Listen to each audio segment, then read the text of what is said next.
to item number 6, which is a public hearing on the preliminary plan unit development. Do we want any brief discussion on this before we open this for the public hearing, or? I would just suggest that we give it just a minute to allow some of those that are out in the lobby to come in and fill in some of these empty seats. Okay.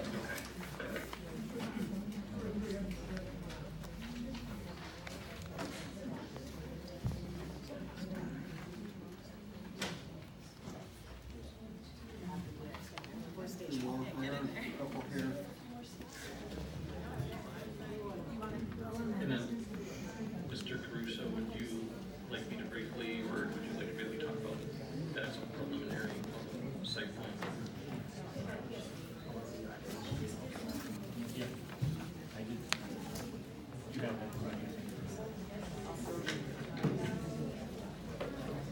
Yeah.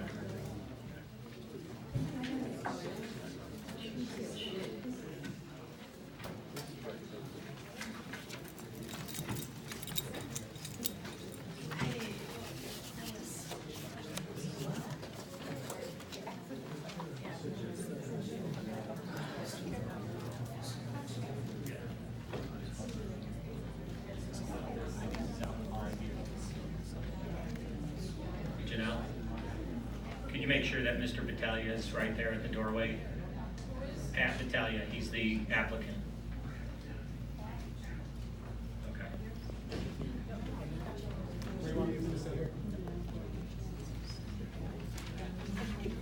Okay, so continuing on, if staff has some comments on this.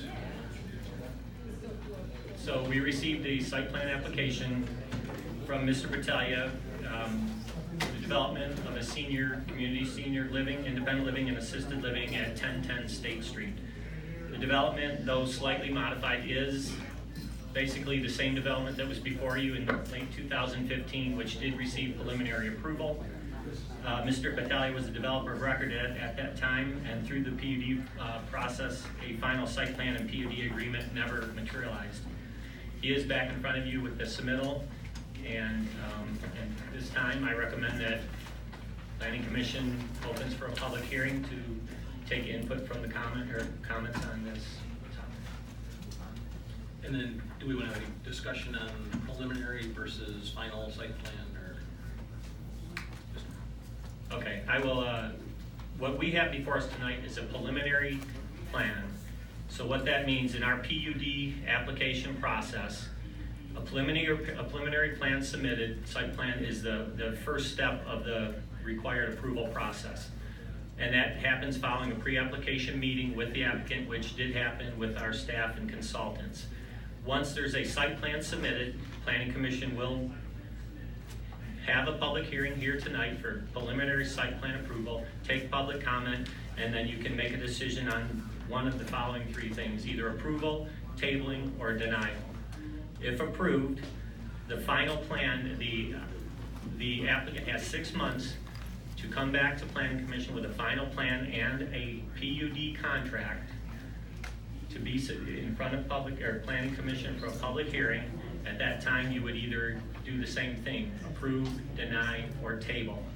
If approved at that point, it will go in front of City Council as a rezoning and a PUD rezoning and contract at once for their approval. Thank you.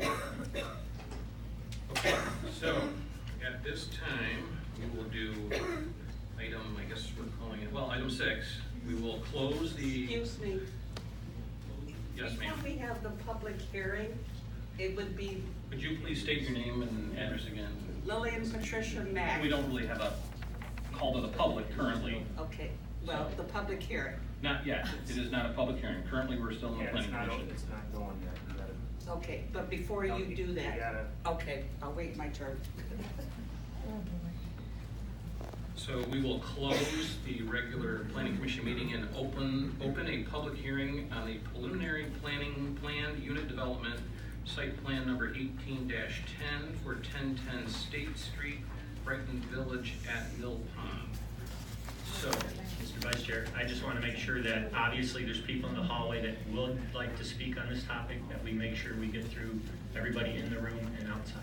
okay. And again, there's a 5-minute limit for each speaker. So at this time, if anyone would like to speak at this public hearing on site plan 18-10, we'd ask that you come up to the microphone and state your name and address.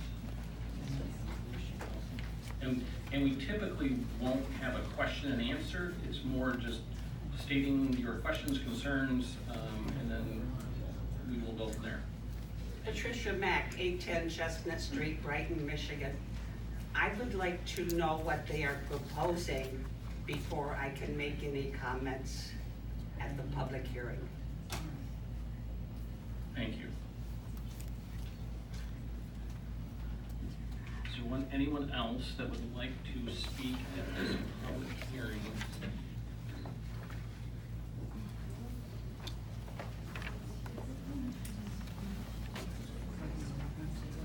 Hi, my name is Jeff Stone, 422 North 5th Street. I would like to say something about the ADA. I mean, as far as I wear cochlear, there is no FM loop. And when I'm standing over there, I hear two different mics, totally scrambled. So I would hope that the next time you have a meeting, that you will be accommodating for me or other people that have hard of hearing issues. I mean, it's not cool. This is not acceptable. And I would like to go further with this proposal.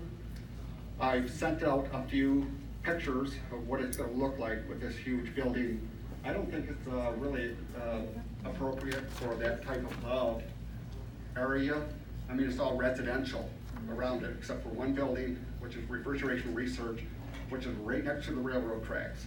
I can understand that possibly being commercial, but if the rest of it is, other than the school, I mean, you can see where the school is right there. It's been a school. I was in there in first grade back in 1965. It's been there forever. I mean, for a lot of people have went to the school that's been in Brighton. If you look at, this really cannot show you really what it's gonna look like. I mean, if anybody's familiar with Home Depot, that is about the size of what that building is gonna be right on, well, right out my front window. I'll see that, and I'm sure all you people, if that was in your backyard, you would think twice about it. I mean, I don't know if there's money changing hands on this thing. I know there's a lot of money involved in this. There's tax revenue, I understand that. Why can't we go with the RT, residential transitional, one level? Doesn't have to be a 3-story monstrosity of a thing. I just don't see it. I hope you guys really, really think about this. If it was in your backyard, I'll guarantee you, you would not want it. One level, yes, I don't have no issues with that. It fits the neighborhood. Yes. Thank you. Thank you. If you can hear better there, hit my speaker.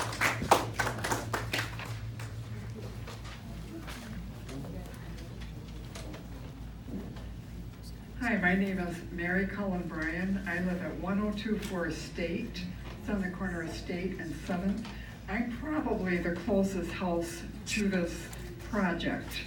I moved here in 1982, was married, and my husband Bill and I purchased the house we still live in at the corner of State Street and 7th, something still referred to as the Rollison Farm. When we moved here, most of the folks in our neighborhood were elderly or middle-aged. We were the youngsters. Before we knew it, we had 4 children, and the immediate neighborhood exploded with about 20 kids between 5th and 7th on State Street. What a gift these seniors were to us. It was like having a bunch of grand friends around, looking after and showing kindness and love to the neighborhood children, as well as being our own neighborhood watch. It felt safe for our young family. Even before our own children began school at Lindbaum, the principal at that time, Arnie Rubin, would have the 5th graders go around the neighborhood offering spring or fall cleanup or raking leaves to the immediate neighbors of Lindbaum. Mostly elderly, it felt like a real community. In the summer of 1992, a couple teachers inquired of one of my kids, Kate, Would she care for the flowers and plants in the planter near the front office? Because the roof overhung that space and no rainwater could get to it, so the flowers always died before school began. So being the good mother that I am in my dreams, I helped with this endeavor and continue to do so until about a year or so before the school closed in 2010. I also began a garden patch behind my home that actually belongs to the school property in 1993. I still maintain this spot. It's not my property, but it's for the birds and butterflies and sanctuary. I'm sharing this just to establish I've invested myself in that neighborhood and community. Now, about the proposed development, especially as we are one of the homes closest to this property and most affected by its development. I first want to comment and share, I am weary of having to witness the vandalism done over there frequent times and having to call the police because lights going on late in the night, or hearing the things being smashed or destroyed in the building, often finding broken liquor bottles and syringes lying around. I don't endeavor seeing the elderly doing any of this kind of stuff. So a lot of times I witnessed or saw things and just cleaned it up and took care of myself and didn't call the police. And at some point when I started calling them, they said call anytime. And they've been quick to respond when called and encouraged me to call anytime something seemed amiss, no matter what. Living near the school overall has always been pretty good. The only difficult we had over the years was when there was soccer or baseball games and parents would literally fly out of the parking lots with their SUVs, indifferent to any youngsters playing around. We've overall been kept informed of various developments over these years when they try to get the school put in. I'm all for it. The senior development seems brilliant to me. Most other senior housing is in isolated areas where they're hidden away. Imagine them being able to live in a neighborhood where they could walk to town, have the freedom to go to shops, or just have a neighborhood to walk in and mingle with other people. I'm all for it. I'm an elderly person now, so I'm not going to have any issue with them. So thank you for your time. Thank you.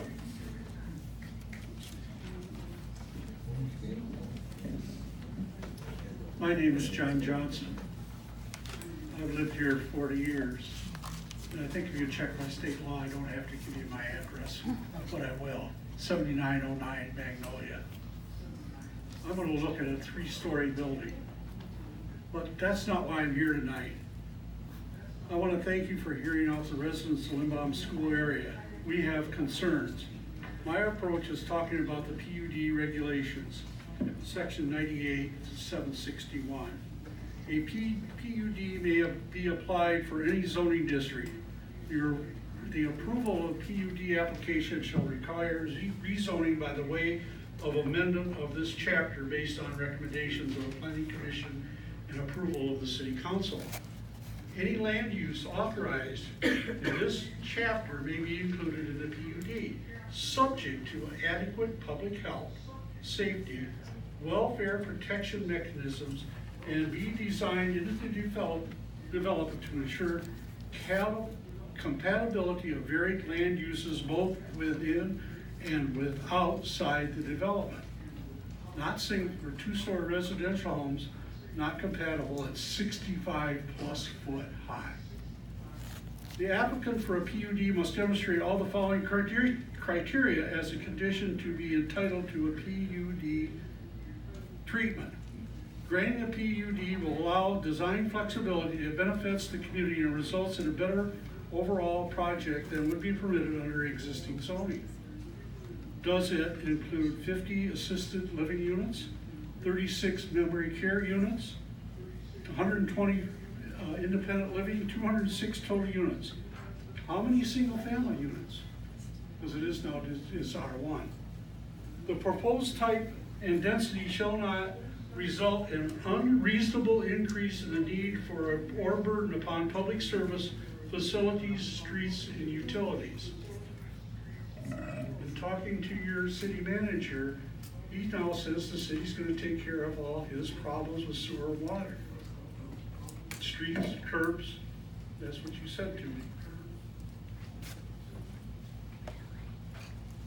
The other thing is the cost that it's gonna cost the residents for this project if the city takes on those burdens. That's gonna be a taxpayer burden. The proposed development shall be consistent with public health, safety, and welfare of the city. The proposed development shall not result in unreasonable negative economic impact upon surrounding properties. Our property values will plummet.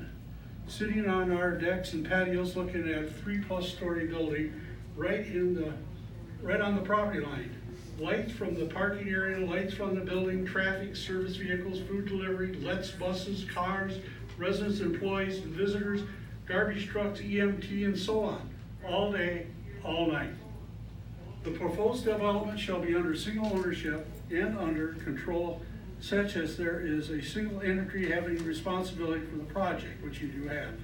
The proposed development shall be consistent with the goals and the policies of the city Brighton's master plan. What Mr. Battaglia is proposing is a building the size and scope of Main Street crossing. Right across the street where Pine Lumber used to sit is 4 buildings, 3 stories high. That's exactly what's gonna sit on Limbaum's property. Those 4 buildings sitting on that site. And that site over there is commercial and it's downtown development. That was Pine Lumber. I know this committee, city council and planners have spent hours developing a new master plan, and I would hope the committee would follow it. Mr. Battaglia has spent a great sum of money developing a plan and engineering for this site. My people have and will voice their opposition, but money or concerned voices matter to you, the committee members. You should follow the policy of the city and the master plan. I hope you will reject Mr. Battaglia's application for a PUD. My family has been in Livingston County since 1855, so I've been around a while. Thank you. Thank you.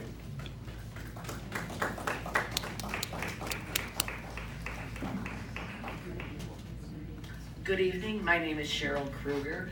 I have resided for the last 30 years at 915 State Street, right between 5th and 6th. First thing I want to clarify is, Mary, I would love to have seniors. I agree with you entirely that because we are both senior citizens now, I have no opposition to expanding. So are you, you're laughing, but so are you. I have no compulsion to prevent the inclusion of people my age and older in my neighborhood. I'm an RN for 44 years. Much of my time has been spent caring for seniors. I love that population. Having said that, Mr. Johnson really did bring forth an awful lot of things that I wanted to mention. But given my medical background, I, as well as many of the people in this room and in that hallway, are extremely concerned about that plume. You know, 2 of my 3 children went to Lindbaum, and they perhaps inhaled those fumes before we knew how devastating those toxic fumes could be. But I am very concerned that the building of I can hear myself out there, it's really throwing me off. I am very concerned about the magnitude of this proposal, and in 2015, I think I got up here and said the same thing. I'm not opposed to senior living at all. I am opposed to the fact that my city might not consider the safety, health, and well-being of those of us that live here, and I think all of you received in your package a letter from Rebecca Taylor at the DEQ. And it's a frightening letter in a way, but it's also hopeful, because she talks about funds being available to remediate brownfields. So it's not like I'm saying, don't do this. Scale it down. Residential transitional housing, 1 story, not so much of a dense population. And we have to, the site has to be ready to receive the development first. And the DEQ is saying there's an awful lot that needs to be done to remove, or I don't even know if that's the right word, but to clean up that brownfield before a proposal and a development of this type sits on it. Thank you for listening. Thank you.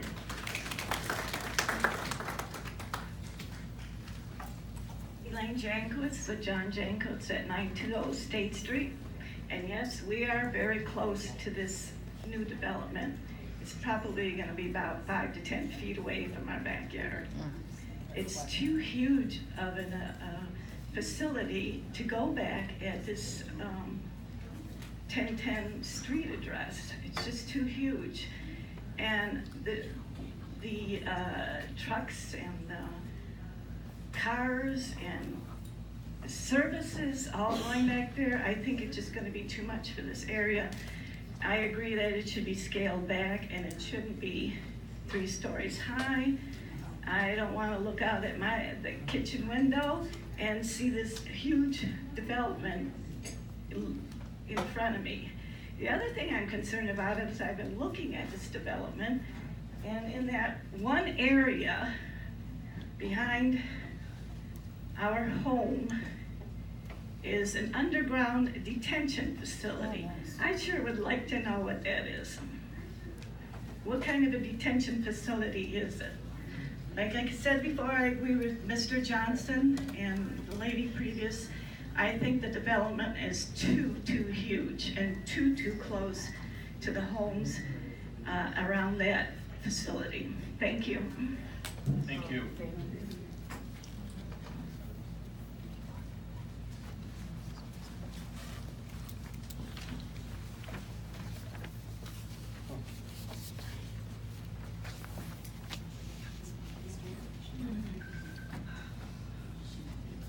I'm Joyce Powers, 202 South 7th Street is the address where we moved here in 67. I now live at 982 Hickory Drive, but I'm here on behalf of my daughter, Kelly Powers, who lives at 120 North 5th Street. I feel sorry for Mr. Battagliara. He has had a lot of defeats, but they're his own fault. And I think you better look at him very closely. He is disorganized and doesn't follow through.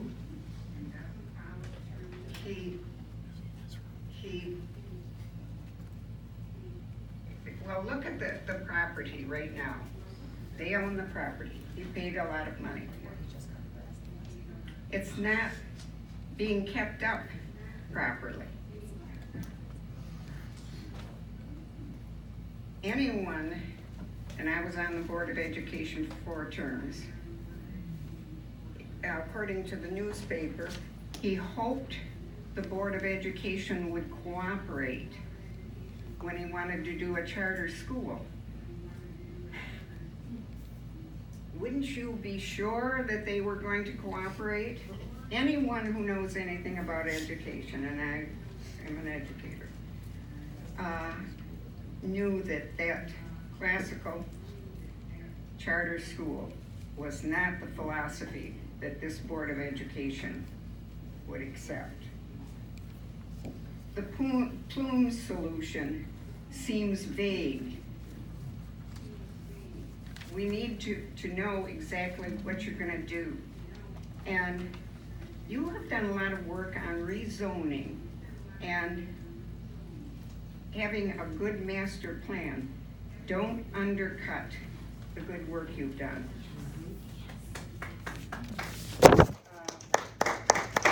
We are supposedly a community of quality. I hope it's high quality. The need to rezone, disorganize, plume, upkeep. I feel sorry for him. He bought something he is not capable of really handling this, so be careful. Thank you.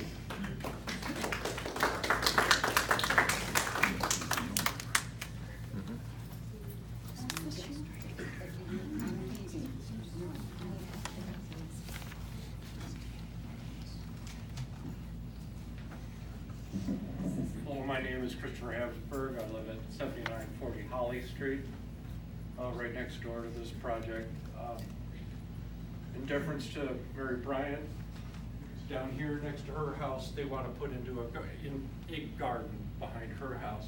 Next to my house, a 3-story, 4-wing hotel, which is completely out of place and I believe would destroy my property value, for which I would expect to receive recovery, maybe from the city. It is completely out of context with the neighborhood that surrounds it. Every other retirement home in this city has been held to single-story architecture, except for the one that's over by Home Depot. This is completely unreasonable. It would create too much traffic. And as far as I'm concerned, it would destroy my property value, which I think would be a criminal act because it's against the law to destroy your neighbor's property. Thank you.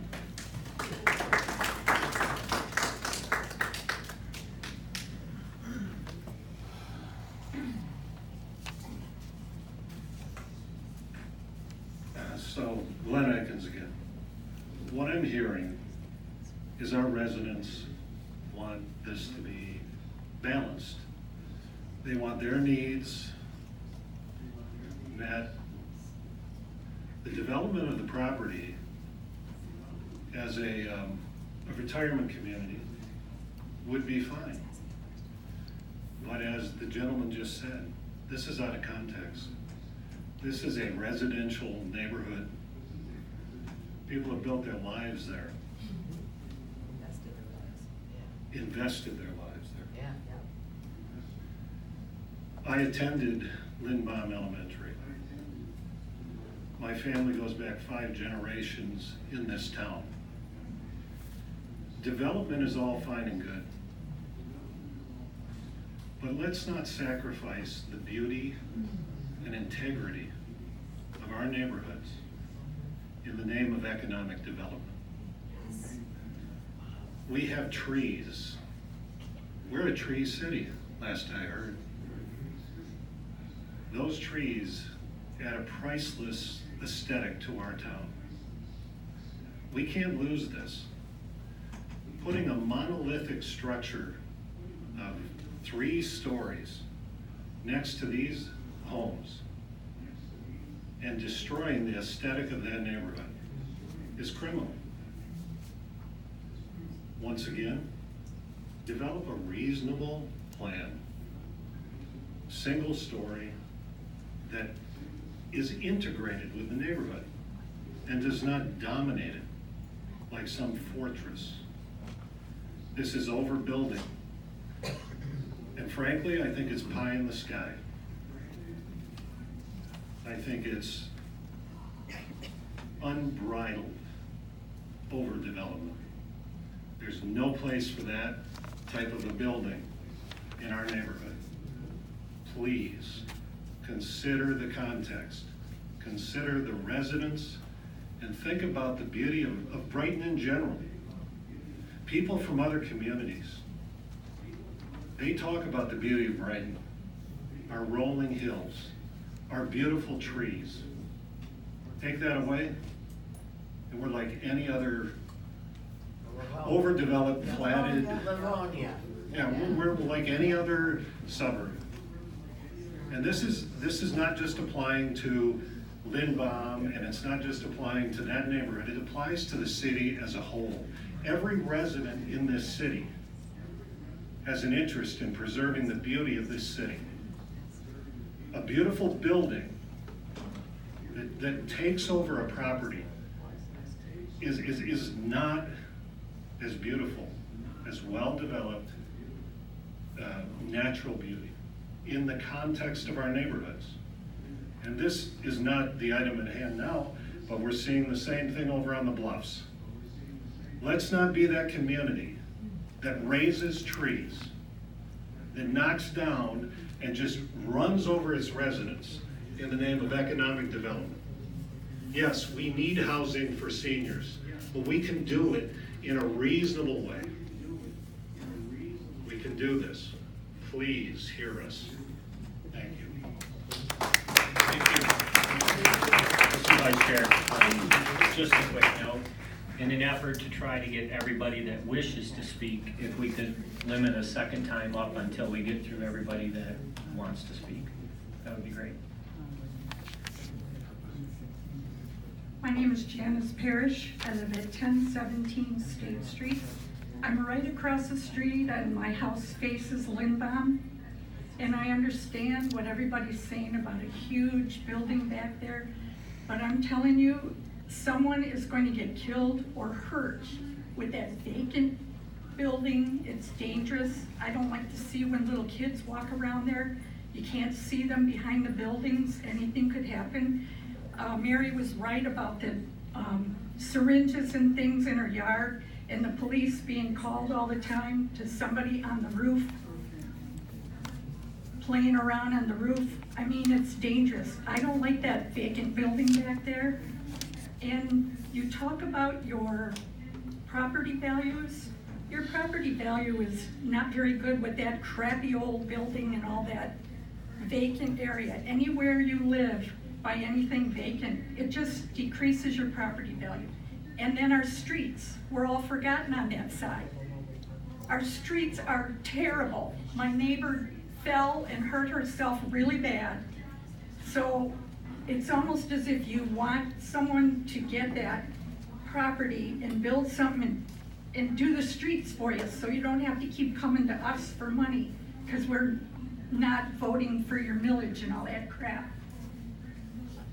I'm also concerned about what's underground.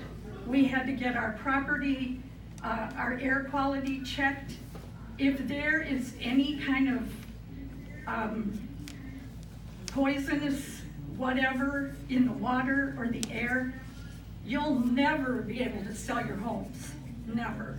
So if they are going to build something back there and don't know firsthand from experts if it's safe to dig into there, if nothing is going to leach out into the water and we find out 5 years later, I'm not comfortable with that. I want something built, but I want it to be built safely.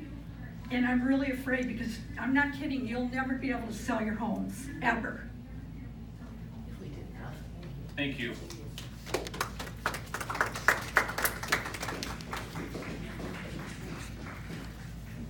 Good evening, everyone. My name is Ashley Tepper, and I grew up in Heartland, Michigan. I purchased my home at 914 State Street on my own, where my future family is going to live, between 5th and 6th. My property, my 9,000 square foot lot, the fence backs up right to the parking lot of Limbon. When I bought that home, I met my neighbors, I walked around the streets, and I loved the community and the people and the sense of safety of where my family was gonna be raised, and that my children would have friends and neighbors. They could play and I could leave my door unlocked. And the beautiful, school behind me that was closed, it didn't really occur to me what was gonna happen to it. But this is unacceptable. Now, this peaceful neighborhood that I bought into, I'm a teacher, I don't make a lot of money. According to all the studies, my property value is gonna go down more than 25% Right now it's rising. And then you're gonna decimate it by putting this behind me. So not only are you gonna ruin the peaceful neighborhood I bought into to raise my family, my dream, you're gonna take that away. But then, you're gonna put this behind me so I can't even sell my house and get out. That's not right. It's not fair. My dream since I was a child, growing up in Heartland, the country place next door, was to live here and raise my family here. And not raise it with this behind me. Thank you. Thank you.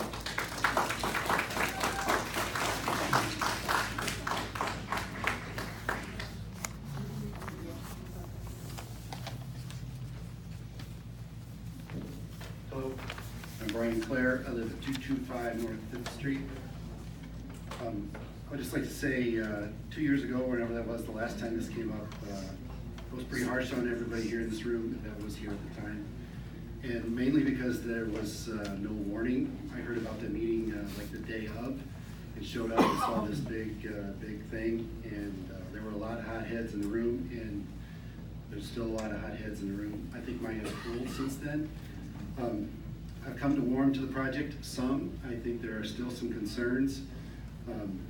I do appreciate, by the way, the notification that I got this time, but I want to say for the record that I think the people in the neighborhood in the township adjacent should be on your list to receive these notices. There's no reason to exclude them. I know there's probably no rule that says you have to, but you need to.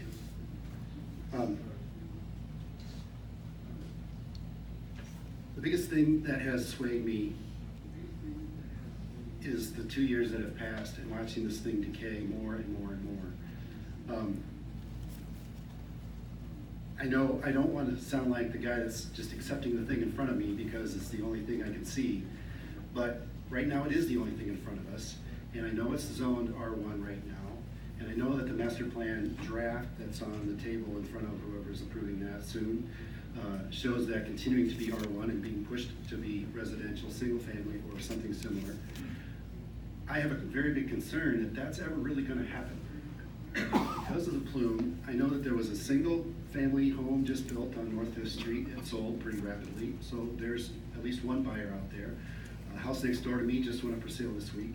I have hopes that it's going to bring big bucks because we all want that, right? But I know that there was the first developer that purchased the property or attempted to purchase the property from the school district that my understanding from, I'm not sure if it was official sources or not, but my understanding was that that was dropped and the guy backed out because of the concern of being able to sell 30 or 40 homes in that area with that plume. With one developer with a public type of project, you have one property owner that can deal with all those issues and concerns and remediate all the plume activity to the satisfaction of everybody. But when you have 30 or 40 single-family homeowners that have to buy a property, it's going to be a hard sell for any developer to really sell that property, I feel. That's my opinion. I don't know. We've got one sold just recently, so there's one, maybe there's 30 or 40 more. But I would like to hear, I know this is not a question and answer session, but I'm hoping you're taking notes and you're going to respond to some of these comments after in your remarks. But I would like to understand what the plan is of the Planning Commission to really assist in getting that R1 fulfilled in your master plan, given the current situation of the plume. Given that, if you don't have a plan for how you're going to make that happen, then it's going to sit there. In my mind, if there's no plan and it's just going to sit there, then this is the next alternative. I do think it needs to be shrunk down a bit. The ring road is too close to the edge, 5 feet. The preliminary site plan does not yet include a border screening. I understand that will be required before we get final approval, but 5 feet does not allow much for border screening. A couple other questions I have that I hope you can address in your public comments, or not your public, but your meeting notes, is I'm curious about what is the zoning for the Rickett Road Senior Living Center that was recently, or is currently still under construction. The zoning map online still shows that as office something or other. So I know, I'm pretty sure that was changed. I don't know what it was, but I would like to understand what that is. Just for a point of reference, because I know a lot of the neighbors are comparing this to that. And my last point is, back to the plume. I would like to understand, I would like to hear who is the point of contact with the MDEQ regarding this development. Is it the developer or is it the city? And it's not so much important for me to know who it is, it's important that I understand that you know who it is. Because right now, they're not in the know of what's going on here. And they need to be. They don't have any official approval, but my biggest fear is this thing goes through all these approvals and everybody gets angry, but somehow it all flies through somewhere or crawls through, whichever. And then it gets stopped in the middle. That would be a nightmare, because then you're gonna have some foundations dug or something appears that is not gonna be acceptable after all. And there we sit with not only an empty building, but a carcass of some partially constructed building that the developer abandons maybe, or can't afford to finish, or whatever. So I really think that the city and the developer need to do their homework with contact to the DEQ on a regular basis. And I need to understand who that point of contact, who has responsibility for that. Thank you. Thank you.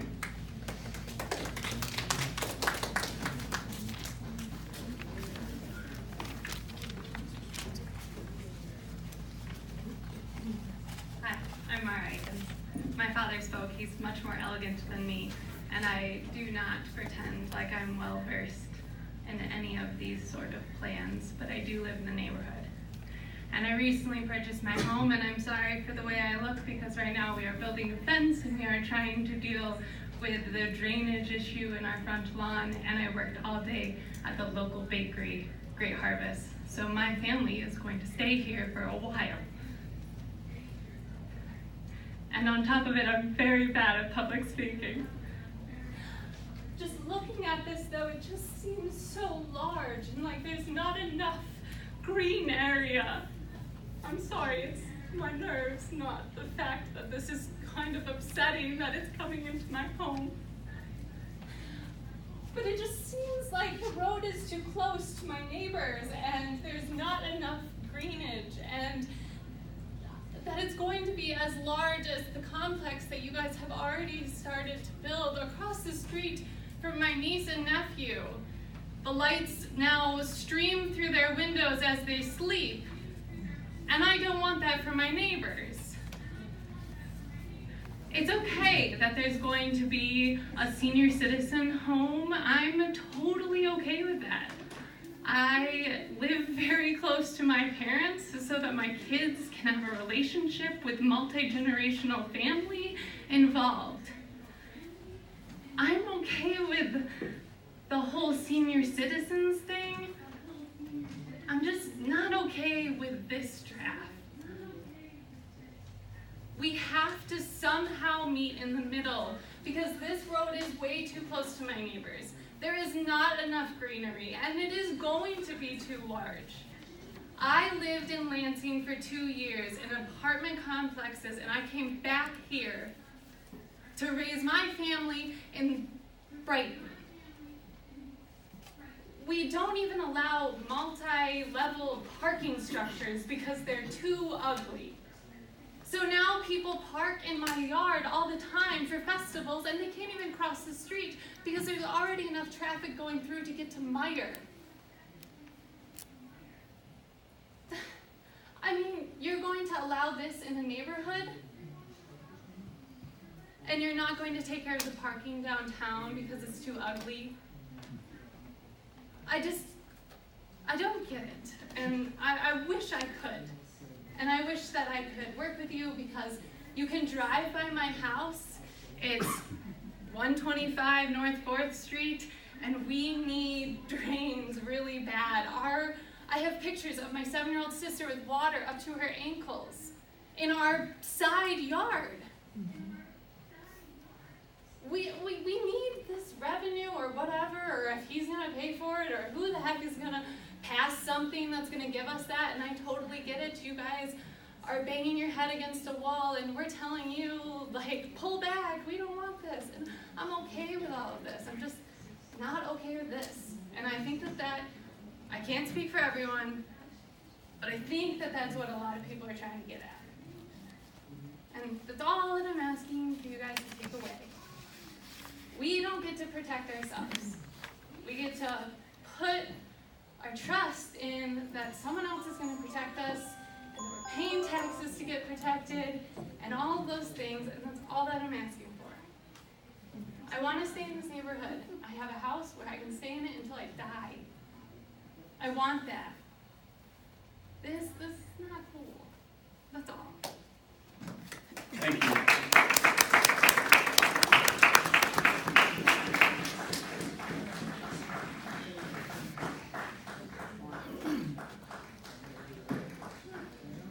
Hello, my name is Delia Bryan. I'm a resident of 1024. Can I take this out? 1024 State Street. Aside from a couple years at college in Ypsilanti, and I taught in Japan for a couple years as well, I've been a constant resident, paid my taxes and all that. Before I came here, I had a plan for what I was going to say, but after listening to everybody else speaking, I kind of changed it. A lot of people, they're concerned about light pollution and traffic, and I'm wondering if they remember what it was like when the school was still running, because there was a lot of light pollution and traffic, and we all put up with it. I went to Limbom School all 5 years, and then would still go hang out there after middle school and high school, because they had this great big playground that was not rusted and not so scary sounding.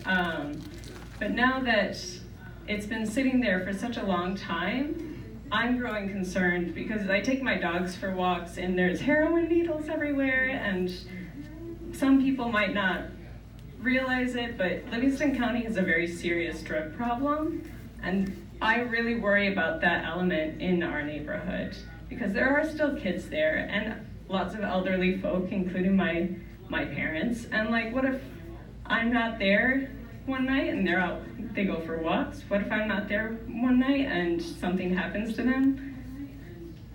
What if somebody breaks into our house? Because that element is there. You know, you do hear windows breaking sometimes, or if I go behind the school, sometimes you hear, maybe they're just high schoolers, but that doesn't mean that they can't wreak havoc, you know. So with this development, it's gone now. With this development, it is very big, but you know, Limbom is also 2 stories. It's not that much bigger in height, anyways, and there will be more traffic. Okay, there will. The gym. Yeah. So the gym and the front, there's like an activity center in the front that was built in '99, I think. Both of those are 2 stories. So you do see those, like, we're right in front of it. If anybody's gonna be affected by it the most, it's gonna be us. So just keep that in mind. And it is really important to take care of our elderly the way that we take care of our children. So I'll just leave it at that. Thank you. Thank you.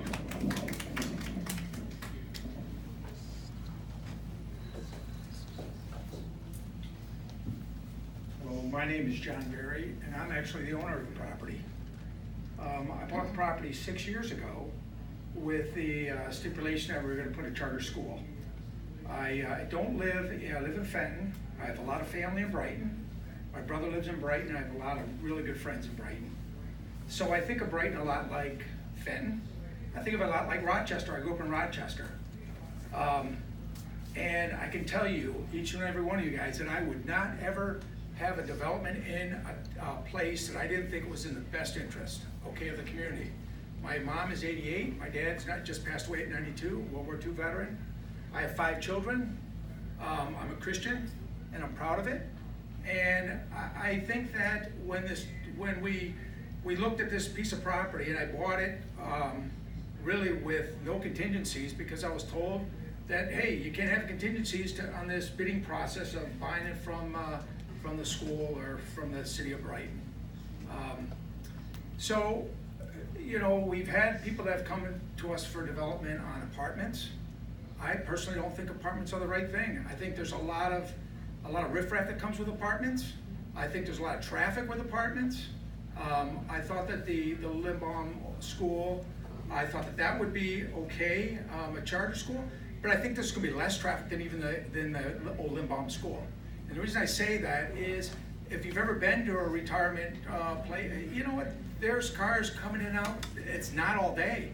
And I can tell you that the people that are in there, a lot of people don't have people to go and see them. They're on their own. And I think this is a bedroom community, and I would envision that the people around this area would then eventually, as they get old, would move into this facility, their kids would take over their houses, and then they would go ahead and be able to walk downtown, and it would be a great asset to the city. I have no vested interest in this development whatsoever, okay? I just own the property. I've owned it for 6 years now. I pay big taxes on this property. The kids are going in there, they're taking mattresses in there, breaking windows. Somebody's gonna get raped in that school. I know. I'm gonna tell you. And I put an alarm system on there, paid $20,000 to put that in there, because I care about the community. If I didn't care about the community, I wouldn't have done it. So that school has got to come down, development has to come in to this area. I don't, maybe it can be scaled back, I don't really know. I've looked at the pictures, the green belt around it is nice, it's tapered back. I don't know, but I can tell you guys that I'm looking out for the best interests of the community on this deal, okay?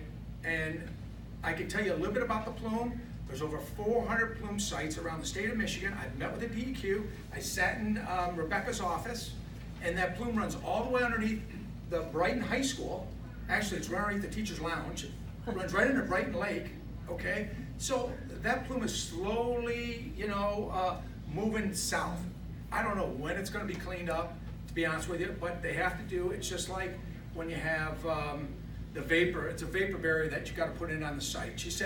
Rebecca said, I can give you 400 different people that you can go and talk to, and you just gotta do the vapor barrier. You've gotta ventilate it properly, like you would do with radon gas.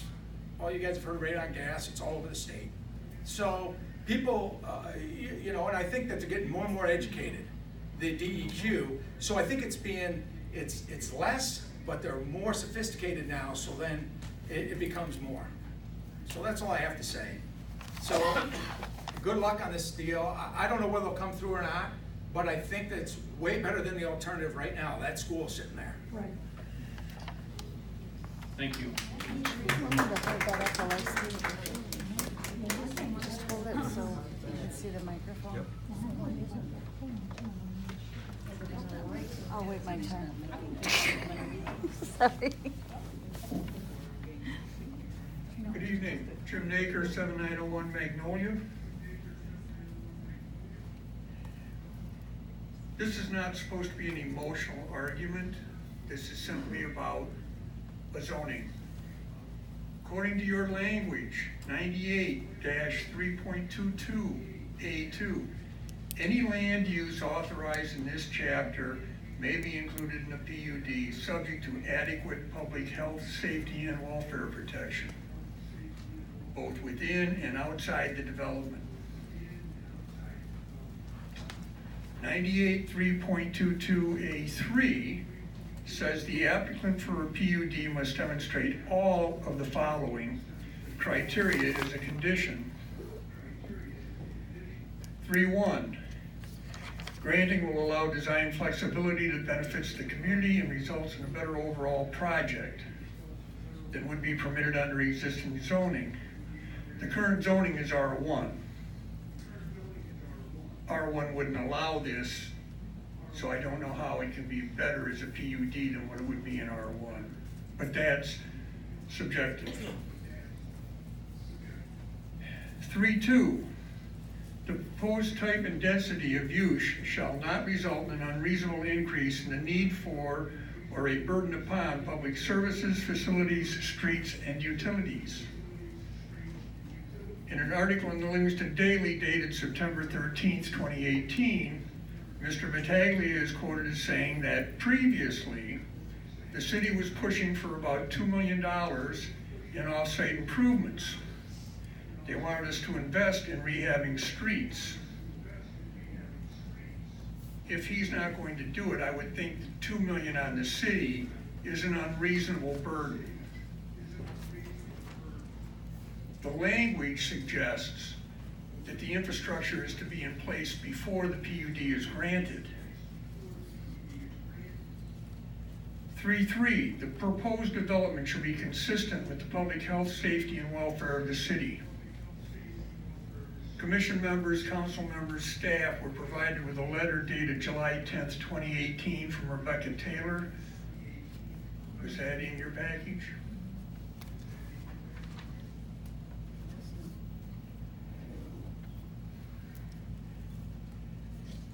Rebecca Taylor of the Michigan DEQ, in which she expressed grave concerns over the consequences of development of this type on this site.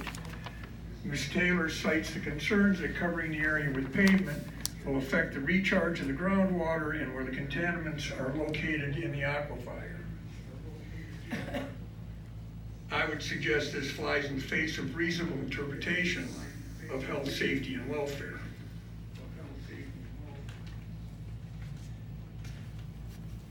3-4, the proposed development shall not result in an unreasonable economic impact upon surrounding properties. Studies from the University of Texas and other sources state that any type of commercial development, shopping, industrial, office research, single-story, multi-story, will result in a loss to property values within the line of sight or out to 1,000 meters. The studies diverge in the percentage loss, but they all agree there is a loss that's not recoverable over time. 3.6, the proposed development should be consistent with the goals and policies of the master plan. In the aforementioned article of the Livingston Daily, manager Nate Geinziger, got it right, is quoted as saying, this plan has to fit into the city's plan for that neighborhood. Notice neighborhood, okay? The city is in the process of updating the master plan, and the draft envisions lower density than Battaglia proposes. He goes on to say, I think the master plan is pretty clear and well thought out. Single-family housing.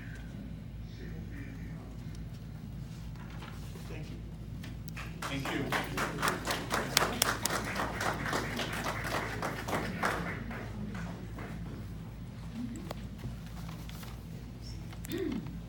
Hi, my name is Kate Bryan. I reside at 1024 State Street in Brighton. I was born and raised, well, I was born in Ann Arbor, but raised in Brighton, and I feel so blessed to have lived in the community that I have. I delivered Ann Arbor Newses to many of you. I was very active in the community growing up. I helped build Imagination Station. I worked at the coffee shops. I worked at little cafes, and I'm telling you all of this because I wasn't just some punk kid who lived in Brighton. I was very active in the community, and I still am, and my family's very involved in the community. We volunteer at schools, we volunteer at our churches, Gleaners Food Bank, and I feel so blessed to be a part of this community, and I feel blessed to even be here tonight with all of you because we obviously all care about what's going on in our community, which is more than I can say for a lot of other communities. I did a master's in Dublin, Ireland in political communications, and then lived in DC for 6 years, and recently moved back to Brighton because I really missed this community and I missed my home in Michigan. So I moved back. I'm an entrepreneur like many of my peers. I'm starting 2 new businesses. Brighton really has been a place of dreams for so many young people. You see so many young people that are moving back here. Limbaum, I spent 5 years at Limbaum. I have 3 siblings. All of us spent 5 years at Limbaum. And Limbaum, like so many other people, I saw the video that was kind of circulating saying that so many people have many treasured memories at Limbaum, and I do. Limbaum was a place that I was a launching pad for my life. Even as a little kid, I started dreaming and thinking about things that I wanted to do, my career and all of that. And so many people have those beautiful memories. So when the city decided to close Limbaum, I was heartbroken. But what's even more heartbreaking is to watch my old school literally rot to the ground, to watch it be vandalized, to walk around with my little cousins, my dogs, and see syringes and all of that around That's what's heartbreaking to me. A place that really was a foundation for so many of my dreams and for so many people, to watch it literally fall apart.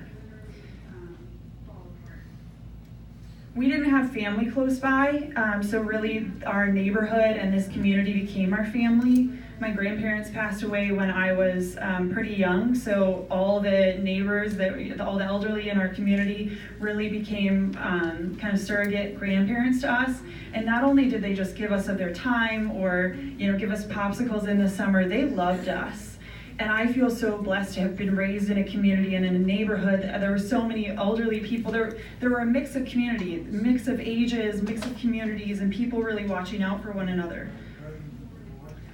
When I think about this development, which I know the picture has been taken down, when I think about this development, I honestly can't think of anything better to go into this neighborhood, into this community, because it just continues on this trajectory. Instead of it being a school, it's almost a school for the elderly. It's a community that really meshes and has the potential to really mesh with our community, and I hope that the people in our neighborhood will welcome it with open arms, because I'm sick and tired of seeing that school just fall apart and be run into the ground. So thank you so much for your time. Thank you.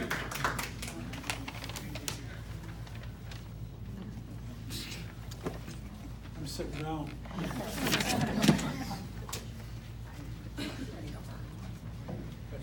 I just thought I'd bring up some of the unintended Ma'am, consequences. if you could just tell us your name. Oh, I'm sorry. I'm Sue Ellen Eikens, and I live at 702 State Street. Some of the unintended consequences that haven't come up, because people have really covered a lot. I'm not sure the number of people that they can fit into this. Can you guys make it? It's not real interactive, but can somebody just give me a number? Is it like 300? Is it like 206. 206. 106? 200. 206. So just coming from a background where I serviced deliveries to hospitals, that's 206 breakfasts, 206 lunches, 206 snacks, 206 dinners, all of the water thickener that they're going to be ordering, all of the supplies for hygiene. Those are going to be delivered on trucks, and those are going to be delivered early in the morning. And so just bear that in mind. It's a little bit different, more commercial feel when you hear the beep, beep, beep, beep, beep, beep, beep. 5 days a week, delivery of medical supplies, and just the food alone to feed 200 people 3 meals a day. That's a lot of deliveries. They probably get 5 trucks a week in my experience. So the staff, I'm not sure what kind of staff is required for 206, but let's bear in mind that these are not high-paying jobs. So we're going to have to staff the facility with, again, I don't know what the ratios are, it's not my expertise, but so we're going to have people coming in and out of the neighborhood to work the lowest wage jobs that there are in the universe, that usually come with no benefits and so forth. So this may or may not be an issue, but it's an unintended consequence. There's a lot of pavement here, and this was our concern originally when they were talking about even doing the charter school.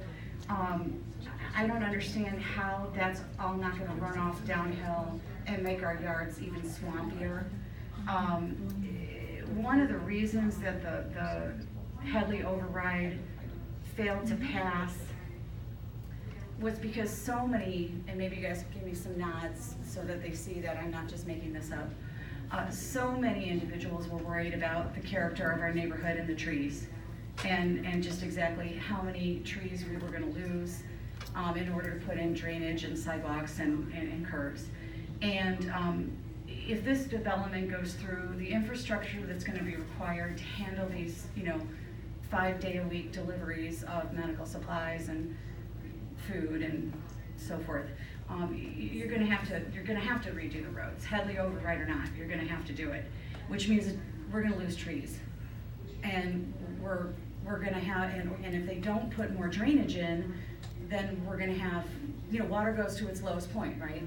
And it's going to be higher, and we're all going to be lower, and it's a lot of cement, Now, I've heard there's a possibility of an underground retaining pond, but from what I understand from the DEQ, that's super problematic, super problematic. So ultimately, I think they'll probably do some kind of thing where it goes into Warden Lake, or they do some other kind of retaining pond. That's got issues as well, although those are people in Genoa Township, so it's not really your concern. But regardless, on the list of unintended consequences, as I understand it, the plume, right, travels above the clay, but beneath the soil. So it can be developed, but it can also, it's unpredictable at this point. All the experts I've talked to have said that, I have hearing loss and the echo is just killing me. Okay, so from what I understand, if it's disturbed, and you can't really predict it, and you can't really engineer for it. You just kind of have to keep testing and testing and testing and see where it's going. But it's possible. I'm not saying it's probable. I'm not a scientist, but it's possible that the disturbance of this plume that goes all the way to the Brighton High School will then create additional vapor intrusions, which is not water problem, it's air problem. So in other words, there will be, not necessarily, but there's a possibility that additional houses in the vicinity will now have the trichloroethylene poisoning coming up into their homes, and they'll be breathing it. And if they have that in addition to radon, their rates for cancer will be astronomically increased. If they smoke and they have radon and they have this vapor intrusion, it could be bad. And anecdotally, we feel in the neighborhood like there's been quite a lot of cancer. Any nods on that? Okay, so these are just some unintended consequences. Now that being said, one of the things we love about the State Street neighborhood is the multi-generational nature of it. We don't want to live in the township where everybody's the same age and everybody's got their own swing set. Okay, we raised our kids to go over across the street, take care of Elmer and Carol when Carol got Alzheimer's disease. You know, my across the street neighbor, Betty Muntz, took my daughter to church yesterday because I was too busy packing the house. Okay, we absolutely adore a multi-generational neighborhood and wouldn't have it any other way. But I fear this will push the elderly out of the neighborhood. If it's a one level thing, and if the environmental issues are addressed. If you could wrap up your. Yep, and if the population isn't so large as to cause basically kind of like having a hotel that's always booked, and everybody in the hotel is eating 3 meals a day and requiring medical assistance. You got to imagine sort of the deliveries and the reality of that. It's a lot more commercial than it looks on paper. It looks like housing on paper. I'm telling you, it's a business. It's commercial. Anyway, thank you very much. Thank you.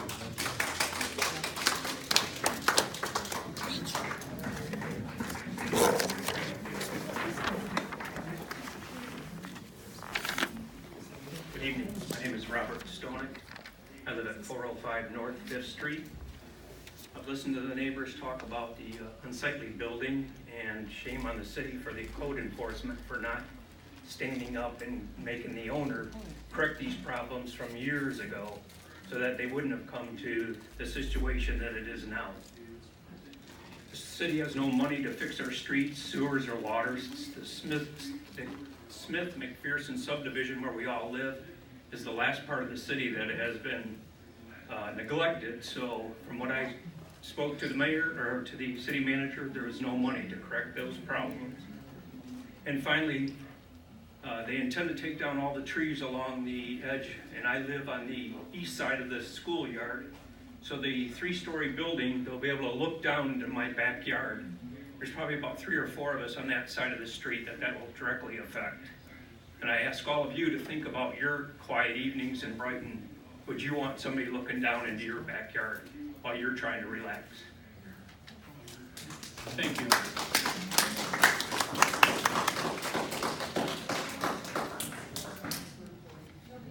Whoa.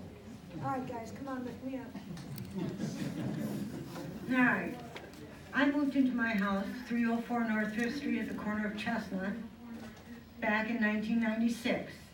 Ma'am, could you state your name for the record? Donna Kennedy. Thank you. Yes, it's Kennedy now. Anyway, I just want to say that everyone who has spoken has just about covered everything on my list that I was going to ask earlier. But the one thing I do need to know, is there a guarantee that if you move that ground and you lay cement, nobody's going to get sick? And if anybody registers their parent into that senior citizen center, I want to be guaranteed that there is a disclaimer on there that says you are now moving into a property that you're going to pay individually approximately $3,000, maybe $2,500 a month, and you have the risk of a health issue. So not only are we going to charge you to house you, we're going to charge you to maybe make you more sick than you already are. The trees will be cut, I agree, that's not a good thing. It's a cute little area. The neighbors are wonderful, all of you, right? But we're all talking about right now our view, our trees, our streets, our sewers. What about the people that'll live there and be there in 10 years? There has been some information that teachers at Brighton High School in the H wing have all received or gotten cancer and are now fighting it thanks to the plume, which somebody has already mentioned earlier, is under the school. Who's to say this plume won't move more if it's disturbed? Thank you very much. Thank you.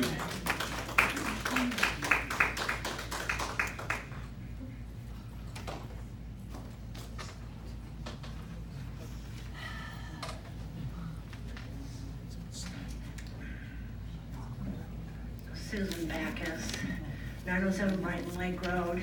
I used to live at 1016 State Street. So I used to be their neighbor, so on and so forth. I was everybody's neighbor. Left because of their greatest knew more four-letter words than I did. But what I did want to let everybody know, I was going through some documentation from minutes and stuff in regards to the pavement of the McPherson-Smith subdivision over there. If any of you have been down 3rd Street and you see that there are the retention ponds and all that stuff and everything taken from the Lindbaum side and bringing it over to the creek and then subsequently into Brighton Lake Road, into Brighton Lake, I have in my notes a quote from former city manager Dana Foster, who stated that he did have the money at that time to fix all your curbs, the sidewalks, everything over in the Smith and McPherson neighborhood. Unfortunately, I didn't bring the papers with me because I didn't figure that's what the discussion was going to be about. But that I do have it, it's dated, there's time, there's everything, but that he chose to take all the monies that he had to do the northwest quadrant and use it for the retention ponds, taking all the water from the north side of Main Street from the Lindbaum area and to bring it down to the back way and into the creek. Just wanted to let you know that, yeah, the money was there. The city chose to spend it someplace else. Thank you. Thank you.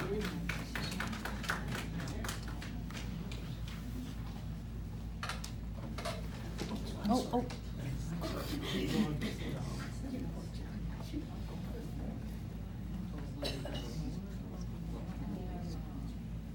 John Johnson again, 7909 Magnolia. Just a quick note. That was the 3rd house that they found the plume under. Tomorrow I start radiation cancer treatment, VA hospital. All my children are being tested for cancer too. They all went to Lindbaum School. Thank you. Thank you.